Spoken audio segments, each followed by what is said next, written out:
إن الحمد لله نحمده ونستعينه ونستغفره ونؤمن به ونتوكل عليه ونعوذ بالله من شرور أنفسنا ومن سيئات أعمالنا من يهدي الله فلا مضل له ومن يضلل فلا هادي له وأشهد أن لا إله إلا الله وحده لا شريك له وأشهد أن محمدا عبده ورسوله أما بعد فقد قال الله في القرآن العليم يا أيها الناس اتقوا ربكم الذي خلقكم من نفس واحدة وخلق منها زوجها وبث منهما رجالا كثيرا ونساء واتقوا الله الذي تسألون فيه والأرحام إن الله كان عليكم رقيبا وقال النبي صلى الله عليه وسلم وشر الأمور محدثاتها وكل محدثة بدعة وكل بدعة ضلالة وكل ضلالة في النار إن الذين قالوا ربنا الله ثم استقاموا تتنزل عليهم الملائكة لا تخافوا ولا تحزنوا وأبشروا بجنة التي كنتم توعدون.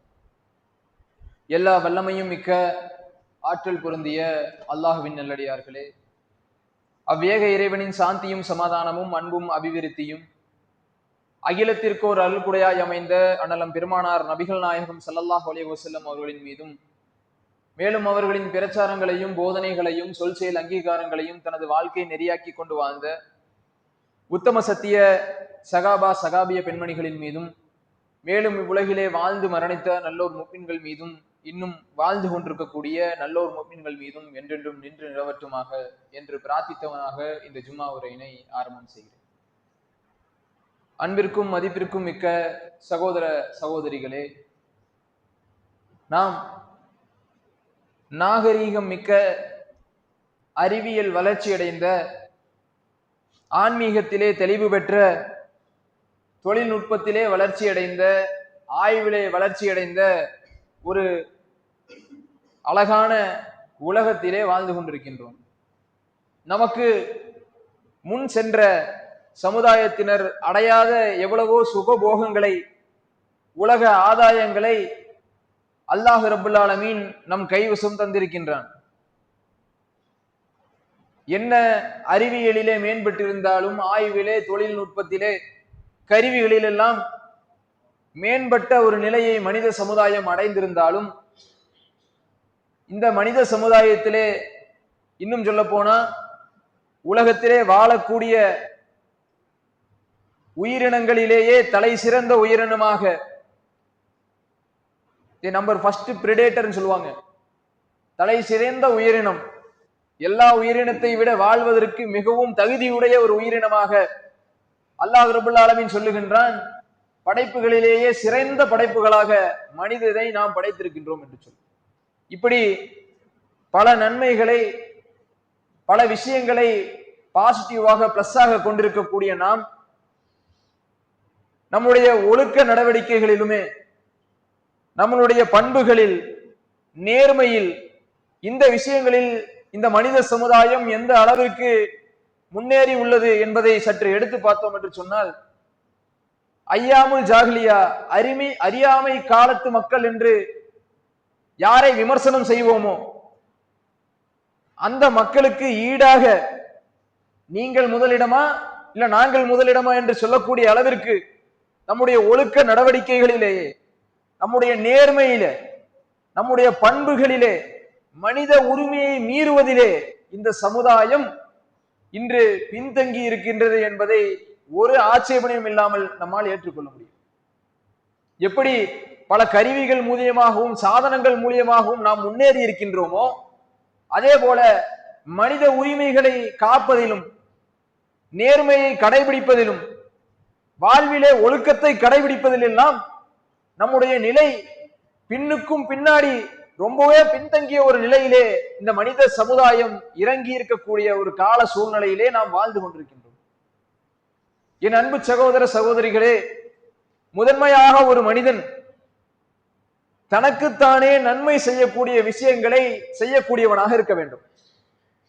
ஒரு மனிதன் தன் கரங்களால தானாகவே தீமையை தேடிக் கொள்ளாதவனாக இருக்க வேண்டும். தன் தார்மீகத்திற்கு எதிரான கருத்துக்களையோ, தன் தார்மீகத்திற்கு எதிரான செயல்களையோ தனக்குத்தானே செய்யக்கூடியவனாக இருக்கக்கூடாது. அதற்கு பின்னால் தான் ஒரு மனிதன் தன்னுடைய சமுதாயத்திற்கும், தன்னுடைய குடும்பத்திற்கும், தன்னுடைய சுற்றுச்சூழலுக்கும், தன்னுடைய நாட்டிற்கும் நன்மை பயக்க முடியும். ஆனால் மனோ இச்சையை பின்பற்றக்கூடிய மனிதர்களாக இருக்கக்கூடிய நாம், தவறுகளை காலையிலும் மாலையிலும் மாறி மாறி செய்யக்கூடிய நாம், மனோ இச்சையின் அடிப்படையிலே நம்முடைய தவறுகளை முன்னெடுத்து வைக்கிறோமா இல்லையா? நம்முடைய தவறுகளை மனோ இச்சையின் அடிப்படையிலே செய்கிறோமா இல்லையா? பகுத்தறிவு பெற்றிருக்கக்கூடிய நாம், இந்த உலகத்திலே வாழக்கூடிய அரசு எத்தனையோ விதமான சட்டங்களை போட்டு தடுக்க நினைத்திருக்கக்கூடிய விஷயங்களை கூட மறைத்து மறைத்து செய்யக்கூடிய அளவிற்கு சிறு சிறு தவறை கூட, ஒரு திருமணம் நடக்குது என்று சொன்னா அந்த திருமணத்திற்காக ஒரு மணமகனை தேர்வு செய்யறாங்க. மணமகனை தேர்வு செய்யும் பொழுது அந்த மணமகனுக்கான தகுதி என்று முதன்மையாக சொல்லப்படுவது என்ன?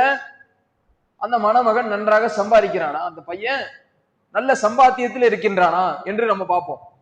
இரண்டாவது என்ன பார்க்கிறோம்? ஏதாவது தீய பழக்கங்கள் இந்த பையனிடம் இருக்குதா பார்க்கிறோமா இல்லையா?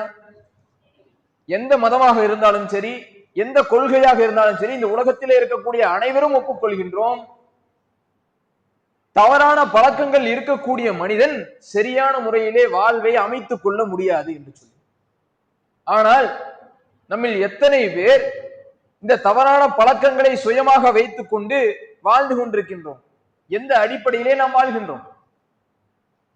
என் அன்பு சகோதரர்களே, நபிகள் நாயகம் ஸல்லல்லாஹு அலைஹி வஸல்லம் அவர்கள் ஒரு சமுதாயத்திற்கு நபியாக அனுப்பப்பட்டார். எப்படிப்பட்ட சமுதாயத்திற்கு நபியாக அனுப்பப்பட்டார் என்று சொன்னா, அவர்கள் தங்களுக்கு பிறந்த பெண் குழந்தைகளை உயிரோடு புதைக்கக்கூடிய சமுதாயமாக இருந்தார்கள். அல்லாஹ் ரப்பல் ஆலமீன் திருமறை குர்ஆனிலே சொல்லி காட்டுறான், யத்தவாரா மினல் கௌமி வசூயிமா புஷிர பிஹி. பெண் குழந்தைகள் அவர்களுக்கு பிறந்து விட்டால் அவர்கள் என்ன பண்ணுவாங்களாம்? அந்த சமுதாயத்திலிருந்து மறைந்து வாழக்கூடிய ஒரு தன்மையிலே அவர்கள் மாறிவிடுவார்கள். முகமெல்லாம் கருப்பாகிவிடும். பொம்பளை குழந்தை பிறந்துச்சாமி என்று சொல்லக்கூடிய அந்த மாதிரி ஒரு மூட நம்பிக்கையில இருக்கக்கூடிய ஒரு சமுதாயத்தின் மத்தியில நபிகள் நாயகம் ஸல்லல்லாஹு அலைஹி வஸல்லம் இறக்கப்பட்டார்கள். அப்படி தங்களுடைய குழந்தைகளை உயிரோடு புதைத்தார்களே, அவர்களைத்தான் இன்றைக்கு நாம் ரலியல்லாஹு அன்ஹு வரஹு அன்ஹு சொல்றோம். அல்லாஹ் அவர்களை புரிந்து கொண்டான், அவர்கள் அல்லாஹ்வை புரிந்து கொண்டார்கள் என்று சொல்றோம். எப்படி மாறினாங்க? இன்றைக்கு நாம் சின்ன மனோ இச்சைக்கு இணங்கி புகைப்பிடிப்பது, தண்ணி அடிப்பது, இன்னும் மனித உரிமையை மீறுவது, 100 கிராம் கொடுக்க வேண்டிய இடத்துல 900 கிராம் கொடுப்பது, தொழிலே கலப்படம் செய்வது, இதெல்லாம் மனோ இச்சைக்கு இணங்கி நம்ம செய்யறோமே. நபிகள் நாயகம் ஸல்லல்லாஹு அலைஹி வஸல்லம் அவர்களுடைய தோழர்கள் எந்த நிலையிலிருந்து மாறினார்கள்? மதுபானங்கள் நிறுத்தப்படக்கூடிய ஒரு சமயம், பாகமாக மதுபானங்கள் நிறுத்தப்படுது. சிறிது சிறிதாக மதுபானம் அறிந்து கொண்டு தொழுகாதீங்க, மதுபானம் அறிந்து கொண்டு பள்ளிக்கு வராதீங்க என்று நிறுத்தப்பட்டு ஒரு கட்டத்திலே முழுமையாக மதுபானம் நிறுத்தப்படுகின்றது. ஹல்லல்து முன்தகும் ஃபஜ்தரிபுஹு. இதை நீங்கள் விட மாட்டீர்களா? இதை விட்டு விடுங்கள் என்று சொல்லி அல்லாஹ் ரப்பல் ஆலமீன் கட்டளை பிறப்பிக்கின்றான். உடனே மதீனத்து வீதிகளிலே அந்த மதுபானங்கள் எல்லாம் ஆர்வோடு ஓடின. எத்தனை டைம் இந்த ஹதீஸை கேள்விப்பட்டிருக்கோம். அதிலும் கூட சில சகாபாக்கள் நபிகள் நாயகம் ஸல்லல்லாஹு அலைஹி வஸல்லம் அவர்களிடம் வராங்க. அன்றைய காலத்திலே அந்த வீட், அதாவது அந்த பார்லி என்று சொல்லக்கூடிய கோதுமை வைத்துதான் அந்த மதுபானங்களை தயார் செய்வாங்க. இந்த கோதுமையை வைத்து தயார் செய்யக்கூடிய இந்த மதுபானத்திற்கு அடுத்த நிலையாக வினிகர் என்ற நிலைக்கு மாறிவிடும். அப்போ நபிகள் நாயகம் ஸல்லல்லாஹு அலைஹி வஸல்லம் வந்து சில சகாபாக்கள் கேள்வி எழுப்புறாங்க, யார சொல்லலாம், எங்களிடம் சிலது மதுபானம் இருக்குது, அது இந்த கோதுமையை வைத்து விளைய வைத்தது, அந்த கோதுமையை வைத்து செய்தது, இன்னும் சிறிது காலமானால் அது வினிகராக மாறிடும், வினிகராக நாங்க பயன்படுத்தலாமா என்று கேட்டவுடன் அதை நபிகள் நாயகம் ஸல்லல்லாஹு அலைஹி வஸல்லம் வேணாங்கிறாங்க, அதையும் களையறாங்க. என் அன்பு சகோதரர்களே, மனோ இச்சை அதை எந்த அளவுக்கு தட்டி களையறாங்கன்னு பாருங்க. மனசிலே ஒரு கேள்வி எழும்புது, நாம் வைத்து இருக்கக்கூடியது மதுபானம், இன்னும் சிலது காலங்களிலே அது வினிகராக மாறிவிடும். இதை நம்மளே மனசில் நினைத்துக் கொண்டு வீட்டிலே வச்சிருக்கலாம். ஆனா அவர்கள் எண்ணுகின்றார்கள், ஒருவேளை இது தவறாக இருக்குமோ என்று எண்ணி நபிகள் நாயகம் ஸல்லல்லாஹு அலைஹி வஸல்லம் போய் கேள்வி கேட்கிறாங்க. ஸல்லல்லாஹு அலைஹி வஸல்லம் வேணான்னு சொல்றாங்க, உடனே தூக்கி எறிகிறாங்க. இந்த உலகத்திலே ஏற்படக்கூடிய ஒவ்வொரு மன வீச்சைக்கும் இப்படி ஒரு கேள்வி நம் மனதளவிலே நாம் எழுப்பியிருப்போமா? ஏன் நான் எழுப்பல? எதை கொண்டு இந்த மனோவீழ்ச்சியினால் செய்யப்படக்கூடிய தவறுகளை தடுக்க முடியும் என்று கேட்டால், இறை அச்சத்தினால் மட்டும்தான் முடியும். இறை அச்சம் ஒரு மனிதனிடம் இருந்தால் மட்டும்தான் இந்த உலகிலே ஏற்படக்கூடிய இந்த மனோவீழ்ச்சியினால் ஏற்படக்கூடிய இந்த தவறுகளை எல்லாம் நம்மால் தடுக்க முடியும். ஏன் இறை அச்சம் நமக்கு தேவை? ஒரு சட்டம் இருக்குது, குடித்து கொண்டு வண்டி ஓட்டக்கூடாதுன்னு சட்டம் இருக்குது. குடித்து கொண்டு வண்டி ஓட்டாம இருக்கிறானா? ஓட்டுறான். ஏன் ஓட்டுறான்? அந்த சட்டத்தை பிறப்பிக்கக்கூடியவன் மனிதனாக இருக்கின்றான், அதை செயல்படுத்தக்கூடியவன் மனிதனாக இருக்கின்றான். அப்போ அந்த சட்டத்தை செயல்படுத்தக்கூடியவன் விலை போகக்கூடியவனாகும். இன்னும் சொல்ல போனால் எந்த தவறை அவன் தடுத்தானோ அந்த தவறையே அந்த மனிதன் செய்யக்கூடியவனாக இருக்கின்றான். அதனால தவறை தடுக்க முடியல. அப்ப தவறை தடுப்பதற்கு முதன்மையான ஒரே வழி என்ன? இறையச்சம் தான். இறையச்சம் நம்மிடம் எல்லாரிடமும் இருக்குதா? நிச்சயமாக இருக்கின்றது. எல்லோரிடமும் நிச்சயமாக இறையச்சம் இருக்கின்றது. தொழுகையிலே நின்று தொழுகின்றோம். அல்லாஹ் அக்பர் என்று தக்பீர் முழங்கியவுடன் கைகளை நெஞ்சின் மீது கட்டுகின்றோம். நெஞ்சின் மீது கையை கட்டியாச்சு. என்ன பண்ணுவோம்? அல்ஹம்து சூரா ஓதுவோமா மாட்டோமா? அல்ஹம்து சூரா ஓதுறோம். அல்ஹம்து சூராக்கு பதிலாக ஏதாவது சினிமா பாடல்களை ஓதுவோமா? ஒரு பொழுதும் ஓத மாட்டோம். ஏன் ஓத மாட்டோம்? இறைவன் பார்த்து கொண்டிருக்கிறான் என்பதை அறிந்திருக்கிறோம். இன்னும் சொல்றோம், பள்ளி வாயிலுக்குள்ளே உட்கார்ந்து தவறான வார்த்தைகள் பேசினா என்ன சொல்லுவோம்? பள்ளி வாசல்ல உட்கார்ந்து பேசிட்டு இருக்கிற, இப்படி நம்ம சொல்லுவோம். பள்ளியை விட்டு வெளியே போய்விட்டா அந்த வார்த்தைகளை நம்ம தொடர்ச்சியாக பயன்படுத்துவோம். நோன்பு காலங்களிலே, நோன்பு நோட்டிருக்கக்கூடிய காலங்களிலே தவறான வார்த்தைகள் பேச மாட்டோம். அப்போ இறையச்சம் என்று ஒன்று நம்மிடம் இருக்கின்றது. ஆனால் அது இருக்கக்கூடிய அளவுதான் மிக குறைவான அளவாக இருக்கின்றது. ஏன் இதை நம்ம முன்னாடியே, இந்த உரையை ஆரம்பிக்கிறதுக்கு முன்னாடியே நம்ம எதுக்கு இதை எடுத்து சொல்றோம்னு சொன்னா, இறையச்சத்தினால் நாம் தவறுகள் செய்யாமல் தப்பிக்கலாம் என்பதை முழுமையாக அறிந்தவர்களாகத்தான் நாம் அனைவரும் இங்கே அமர்ந்திருக்கிறோம். இந்த இறையச்சத்தை பெருக்கிக் கொள்ளக்கூடிய வழி என்ன? அதற்கு நபிகள் நாயகம் ஸல்லல்லாஹு அலைஹி வஸல்லம் அல்லாஹ்வும் அல்லாஹ்வுடைய தூதரும் சொல்லி தந்திருக்கக்கூடிய வழி என்ன? எப்படி இறையச்சத்தை பெருக்கிறது? என் அன்பு சகோதரர்களே, இறை அச்சத்தை நம் உள்ளத்திலே நாம் உரம் போட்டு வளர்க்க வேண்டும் என்று சொன்னால் அதற்கு முதன்மையாக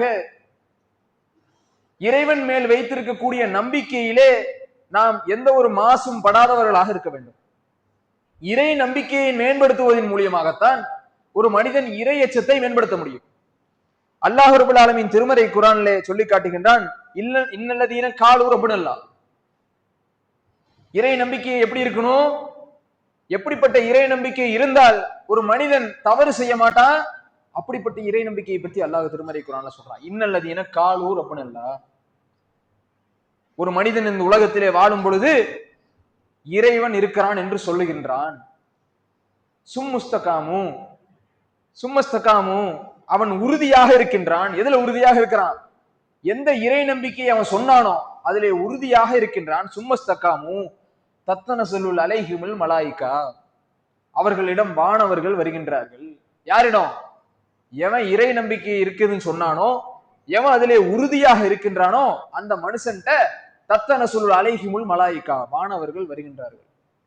வந்து சொல்றாங்க, லா தகாஃபு வலா தஹ்சன், உனக்கு கவலை கிடையாது, உனக்கு பயம் கிடையாது. என்ன கிடையாது? உனக்கு கவலை கிடையாது, உனக்கு பயம் கிடையாது, வாக்களிக்கப்பட்ட சொர்க்கம் உனக்கு இருக்கின்றது என்று சொல்லி வானவர்கள் அந்த மனிதரிடம் சொல்லிக் கொண்டே இருக்கின்றார்கள். வானவர் பேசக்கூடிய விஷயம் நமக்கு கேட்காதன் காரணமாக அல்லாஹ் திருமறை குர்ஆன்ல சொல்லி காட்டுறான். என்ன சொல்றான்?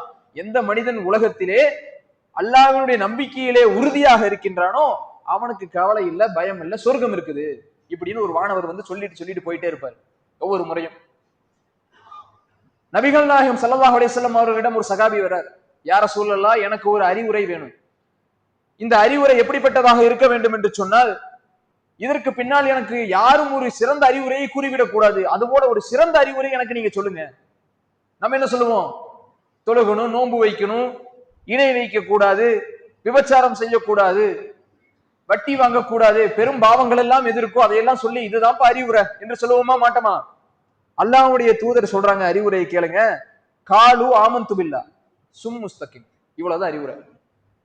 அந்த ஹதீஸ் எடுத்து பார்த்தா வெறும் 2 வரிதான் அறிவுரை.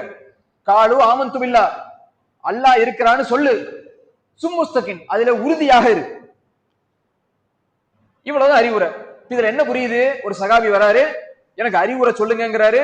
இந்த அறிவுரை யாரு சொல்லுவதை விட சிறந்த அறிவுரையாக இருக்கணும்னு சொல்றாரு. இப்படி எல்லாம் மேற்கோள் காட்டி ஒரு அறிவுரை சொல்லப்படுது, நீ அல்லாஹ்வை நம்பு, அதுல உறுதியாக இரு. இப்ப என்ன அர்த்தம்? எவன் ஒருவன் அல்லாஹ்வை உறுதியாக நம்பினானோ அவன் விபச்சாரம் செய்ய மாட்டான்.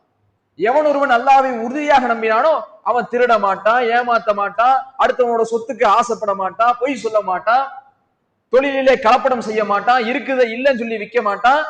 இது எல்லாம் இதுக்குள்ள அடங்கிறது. எதுக்குள்ள அடங்குது? உறுதியாக இறைவனை நம்பணும். இப்ப நமக்கெல்லாம் நம்பிக்கை இருக்கா? இருக்கு. நம்பிக்கை இருக்கிறது காரணமாக தான் நமக்கு இன்னைக்கு ஒட்டகம் கிடைக்கும், ஆடு கிடைக்கும், மாடு கிடைக்கும், அல்லாஹ் நன்மை கொடுப்பான் என்று சொல்லி இன்று எல்லாம் குழுமி உட்கார்ந்து இருக்கிறோம். தொழுது முடித்தவுடன் யா அல்லாஹ் எனக்கு சொர்க்கத்தை கொடு, நரகத்திலிருந்து பாதுகாப்பு கொடு, என்னோட அத்தா அம்மாவுக்கு நீ சொர்க்கத்தை கொடு, எங்க எல்லாத்துக்கும் நல்ல ஒரு வாழ்நாளை கூடியெல்லாம் அல்லாஹ்விடம் கேட்கிறோமே. இது எல்லாம் அல்லாஹ் கொடுப்பான்னு தெரிஞ்சுதான் கேட்கிறோம். அப்ப நமக்கு நம்பிக்கை இருக்குது. இஸ்திகாமத் இருக்கா? உறுதி இருக்கா? உறுதி இருக்கா இல்லையா என்று அளவுகோல் பார்ப்பதற்கு இந்த இஸ்லாமிய மார்க்கம் நமக்கு ஒரு அழகான அளவுகோலை கொடுத்திருக்குது. அது இதற்கு முன்னாடி சொன்ன வசனத்துல கூட சொல்லி காட்டினேன். இதுக்கு முன்னாடி சொன்ன வசனத்தை மீண்டும் ஒரு முறை சொல்றேன், நல்லா கவனிங்க. இன்னல்லதீன காலு ரப்புனல்லா, எவன் ஒருவன் இந்த உலகத்திலே அல்லாஹ் இருக்குது, அல்லாஹ் இருக்கிறான் என்பதை நம்பினானோ, சும்மஸ்தகாமு, அதிலே உறுதியாக இருக்கின்றானோ, அவர்களிடம் மாணவர்கள் வருகின்றார்கள். வந்து என்ன சொல்றாங்க? லா தகாஃபு வலா தகுசனு, உனக்கு கவலை கிடையாது, பயம் கிடையாது. அப்ப என்ன அர்த்தம்? யாரிடம் இந்த உலகத்திலே உறுதி இருக்கின்றதோ அவருக்கு கவலை இருக்கக்கூடாது, பயம் இருக்கக்கூடாது. யாரெல்லாம் இறைவனை உண்மையாக உறுதியாக நம்புகின்றோமோ அவர்களுக்கு மனதிலே பயம் இருக்கக்கூடாது. எதை பற்றிய பயம்? இந்த உலகத்தை பற்றிய பயம் இருக்கக்கூடாது, இந்த உலகத்தை பற்றிய கவலை இருக்கக்கூடாது. யாருக்கு இந்த உலகத்திற்காக கவலையோ பயமோ உள்ளத்தே இல்லையோ அவர்கள் தான் உறுதியாக இருக்கின்றார்கள் என்று சொல்லி இந்த வசனத்திலிருந்து நம்ம புரிஞ்சு கொள்ள முடிகின்றது. என் அன்பு சகோதரர் சகோதரிகளே, நீங்கள் நினைச்சு பாருங்க, நம்ம எத்தனை பேர் கவலையோ பயமோ இன்றி திரும்பி வீட்டுக்கு செல்லுவோம்? எவ்வளவு பேர் காசுக்காக தேவைப்பட்டவர்களாக இந்த உலகத்திலே நாம் இருக்கலாம், பொருளாதார தேவைப்பட்டவர்களாக இந்த உலகத்திலே நாம் இருக்கலாம், ஆனால் பொருளாதாரத்திற்காகவே வாழக்கூடியவர்களாக இந்த உலகத்திலே நாம் இருக்கின்றோமா இல்லையா? இந்த பொருளாதாரம் இல்லை என்று சொன்னால் நாளைக்கு நம்மளுடைய நிலை என்ன ஆகிவிடுமோ என்ற ஒரு கவலை நம் உள்ளத்திலே இருக்கின்றதா இல்லையா? அல்லாஹ் ரப்பல் ஆலமீன் சொல்லுகின்றான், நீங்கள் உண்மையாக இறைவனை நம்பினால், நபிகள் நாயகம் ஸல்லல்லாஹு அலைஹி வஸல்லம் சொல்றாங்க, அல்லாஹ் ரிஸ்க் அளிக்க கூடியவன், பறவையை போல நீங்க போய் ரிஸ்கை தேடுங்க, அல்லாஹ் ரப்பல் ஆலமீன் உங்களுக்கு ரிஸ்கை தருவான் என்று சொல்லுங்க. நம்ம அப்படியா தேடுறோம்? நம்ம உள்ளத்தில் இருக்கக்கூடிய நம்பிக்கை பறவை எப்படி அல்லாஹ்வின் மீது நம்பிக்கை வைத்து போகின்றதோ அதே போன்றுதான் நம்ம உள்ளத்திலே நாம் நம்பிக்கையை வைத்து நம்முடைய பொருளாதாரத்தை தேடுகின்றோமா? பொருளாதாரம் சம்பாதிக்கக்கூடிய விஷயத்திலே எவ்வளவு மோசடிகளை நாம் செய்கின்றோம். ஒரு சின்ன கலப்படம் செய்யக்கூடிய காரணத்தினால் ஆயிரக்கணக்கான சம்பாத்தியத்தை சம்பாதிக்க முடியும் என்று தெரிந்தால் அந்த கலப்படத்தை துணிவாக நாம் செய்கிறோம். ஒரு சின்ன பொய்யை சொன்னா இது வித்து விடலாம் என்று சொன்னா அந்த பொய்யை ரொம்ப துணிவாக சொல்லுகின்றோம். இன்றைக்கு ஆன்லைன் மார்க்கெட்டிங் வந்து விட்டது. ஒரு போட்டோ எடுத்து பார்த்து அதை ஆர்டர் பண்ணா வரக்கூடியது வேற பொருள் வருது. ஏன் அப்படி வருது? நம்ம சகோதரர்களிலே எத்தனை பேர் இந்த ஆன்லைன் மார்க்கெட்டிங் செய்யறோம்? எத்தனை கம்பெனியில ஆன்லைன் மார்க்கெட்டிங்ல நம்ம வேலை செய்யறோம்? நம்மளுடைய சாதனம் பொய் சொல்லக்கூடிய ஒரு செயலை செய்து கொண்டிருக்கின்றது என்பதை அறிந்து கொண்டே அந்த ஸ்தாபனத்திலே நாம் வேலை செய்யறோமா இல்லையா? ஒரு விளம்பரத்தை வெளியே அறிவிக்கிறான், இந்த பொருள் தரமான பொருள் சொல்லி. ஆனா அந்த பொருள் உண்மையாலுமே தரம் இல்லாத ஒரு பொருளாக இருக்கின்றது. இந்த பொருளுக்கு விளம்பரம் செய்யக்கூடிய ஒரு வேலையிலே நம்முடைய சகோதரர்கள் வேலை செய்யறோமா இல்லையா? நிச்சயமாக வேலை செய்யறோம். ஏன் வேலை செய்யறோம்? அது நமக்கு அதுக்கு நம்ம விக்கல, நம்ம அது எதுவுமே பண்ணல என்று சொல்லி மனோ இச்சை நம்ம என்ன செய்து சரி கட்டி கொள்கின்றது. என் அன்பு சகோதரர்களே, இது போன்ற நிலையில் இருந்து நாம் மாற வேண்டும் என்று சொன்னால் இந்த உலகத்திலே ஒரு சோதனை ஏற்படும், ஒரு கஷ்டம் ஏற்படும், ஒரு துன்பம் ஏற்படும். இந்த கஷ்டம் இல்லாத ஒரு வாழ்க்கையோ, இந்த கடினம் இல்லாத வாழ்க்கையோ மலக்குமார்கள் சொன்னதை போல நம்மிடம் வந்து மலக்குமார்கள் சொல்ல வேண்டும் நீங்கள் எண்ணினால் உங்களுக்கு துன்பம் ஏற்படும். நீங்கள் இறைவனுடைய தூதரை நேசித்தால் உங்களுக்கு கஷ்டம் ஏற்படும், வறுமை ஏற்படும். அதற்காக இந்த மார்க்கத்தை அல்லாஹ் சொன்ன வரம்பை நாம் மீறினோம் என்று சொன்னால் மறுமையுடைய நாளிலே கடுமையான பிடியில் பிடிக்கக்கூடியவர்களாக நாம் இருக்க வேண்டிய நிலையை நாம் சந்திக்க வேண்டியது இருக்கும். சோதனை என்று சொன்னாலும் அதை திருமறை குர்ஆனிலே அல்லாஹ் ரப்பல் ஆலமீன் சொல்லி காட்டுகின்றான். இந்த இஸ்திகாமத் என்று சொன்னால், உறுதி என்று சொன்னால், எந்த ஒரு கடினமான காரியம் நம்மிடம் வந்தாலும், ஒரு சோதனை நம்மிடம் வந்தாலும், ஒரு துன்பம் நம்மிடம் வந்தாலும், அந்த துன்பம் நம்மை அசைத்து பார்க்க முடியாத ஒரு நிலை இருந்தால்தான் நமக்கு உறுதி இருக்குன்னு சொல்லி அர்த்தம். ஒரு கடினமான காற்று அடிக்குது, ஒரு மரம் இருக்கு, ஒரு முருங்கை மரம் என்னாகும்? சாய்ந்து விடும். அதே கடினமான காற்றுக்கு ஒரு புளிய மரம் சாயுமா? அவ்வளவு சுலபமாக சாயாது. அப்போ என்ன காற்றடித்தாலும் சாயாதவர்களாக நாம் இருக்க வேண்டும் என்று சொன்னால் நம்மிடம் என்ன வேணும்? உறுதியான இறை நம்பிக்கை வேணும். அது எப்படி நமக்கு ஏற்படும்? அல்லாஹ் ரப்பல் ஆலமீன் திருமறை குர்ஆன்ல சொல்லி காட்டுறான், வல நபுலுவன்னக்கும், நிச்சயமாக உங்களை நாம் சோதிப்போம், பிஷையின் மினல் ஹௌஃபி வல் ஜூ வ நக்ஸின் மினல் அம்வாலி வ அன்ஃபுஸி வஸ்ஸமராத், ஓரளவு அச்சத்தாலும் பசியாலும் செல்வங்களை குறைத்தும் உங்க குடும்பத்தில் இருக்கக்கூடிய உயிர்களை குறைத்தும் உங்களை நாம் சோதிப்போம். அல்லாஹ் சொல்லிட்டான். சோதனை இல்லாம வாழ்க்கை இல்லை. கண்டிப்பா ஒன்னு நான் சோதிப்பேன். செல்வத்தை குறைப்பேன், உயிரை குறைப்பேன், அச்சமூட்டுவேன், பசியை ஏற்படுத்துவேன், சாப்பாடு இருக்காது, உனக்கு சோதனை இருக்கின்றது. வல நபுலுவன்னக்கும். இறுதியாக அல்லாஹ் சொல்றான், வபஷிரி சாபிரீன், பொறுமையாளர்களுக்கு நற்செய்தி. அப்ப இந்த உலகத்திலே வாழக்கூடிய நாம், நமக்கு துன்பம் வரக்கூடிய நேரத்திலே என்னத்தை மேற்கொள்ளணும்? பொறுமையை மேற்கொள்ள வேண்டும். எவன் ஒருவன் இந்த உலகத்திலே பொறுமையை மேற்கொள்றானோ அவனுக்குத்தான் வெற்றி என்று சொல்லி அல்லாஹ் ரப்பல் ஆலமீன் திருமறை குர்ஆன்ல சொல்லி காட்டுறான். பொறுமையை கூட எப்படி மேற்கொள்ளணும்? அதுக்கு அடுத்த வசனத்துல சொல்றான், அல்லதீன அஸாபத்துஹும் வ முஸீபா, அவர்களுக்கு ஒரு துன்பம் ஏற்பட்டால், துயரம் ஏற்பட்டால், காலு உடனே சொல்லுவார்கள், இன்னா லில்லாஹி வ இன்னா இலைஹி ராஜிஊன். 5 லட்சம் ரூபாய் போட்ட தொழில் நட்டமாயிருச்சா, உடனே சொல்லுவான். என்ன சொல்லுவான்? இன்னா லில்லாஹி வ இன்னா இலைஹி ராஜிஊன். 5 லட்சம் என்ன, நானே அல்லாஹ்விடம் போக போறேன் என்கின்ற மனப்பான்மை எந்த ஒரு உள்ளத்திலே இருக்கின்றதோ அவர்கள்தான் எந்த காற்றடித்தாலும், எப்பேற்பட்ட புயல் அடித்தாலும் சாயாத மரமாக நாம் இருக்க வேண்டும் என்று சொன்னால் உறுதியான இறை நம்பிக்கையை பற்றி பிடித்தவர்களாக நாம் இருக்க வேண்டும் என்று சொல்லி என் முதல் உரையை நிறைவு செய்கிறேன்.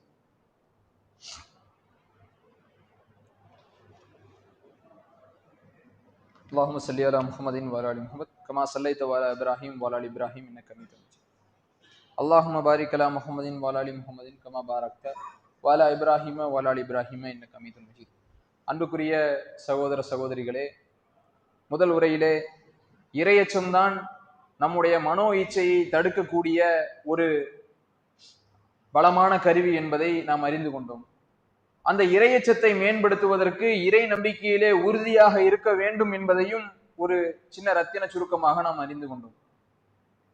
இந்த இறையச்சத்தையும் இறை நம்பிக்கையும் துளிர்விட்டு எழுப்பக்கூடிய ஒரு கருவி என்னவென்று சொன்னால் நம்மளுடைய அமல்கள். எப்பொழுது நாம் அமல்களிலே சரிவர செயல்படாமல் இருக்கின்றோமோ அது நம்முடைய இறையச்சத்தையும் இறை நம்பிக்கையும் மிக பெரிய அளவிலே பாதிக்கும்.